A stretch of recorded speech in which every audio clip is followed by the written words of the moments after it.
YCP హయాంలోనే Jonnagiri gold mining పనులు పూర్తయ్యాయన్నారు YCP నేత శ్రీకాంత్ రెడ్డి.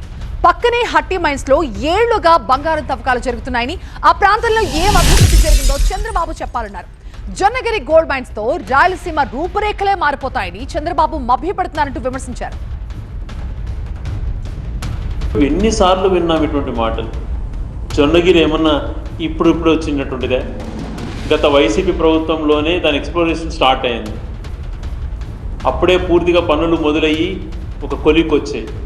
నువ్వు అదేదో ప్రైవేట్ వ్యక్తులకు అప్పచెప్పి అక్కడ ఎంత గోల్డ్ వస్తుందో తెలియదు కానీ దాంతో మారిపోతుంది అన్నాడు. అక్కడ జొన్నగిరిలో వర్షాలు పడితే వజ్రాలు కూడా పడుతూ ఉంటాయి. అక్కడ ప్రసిద్ధి వాటికి అంతా కూడా. ఎంతో కొంత ఒక కేజీ గోల్డ్ ఎంతో అక్కడ దొరికితే దాంతోనే మా భవిష్యత్తులో మారిపోతాయా? ఏం చెప్పాలని ప్రయత్నం చేస్తాడో తెలియట్లేదు. దానికి పక్కనే రాయచూరు దగ్గర హట్టి మైన్స్ అనేటువంటిది ఎన్నో సంవత్సరాల నుంచి అక్కడ జరుగుతుంది. ఒక చిన్న కుగ్రామం లాంటి ఒక పల్లెలో అక్కడ వాళ్ళ జీవనశైలి ఏమైనా మారిపోయిందా? ఎప్పుడు ఏదో ప్రజలకు భ్రమలు సృష్టించి ఆ భ్రమలో బతికేయటం అలవాటు పడ్డాడు.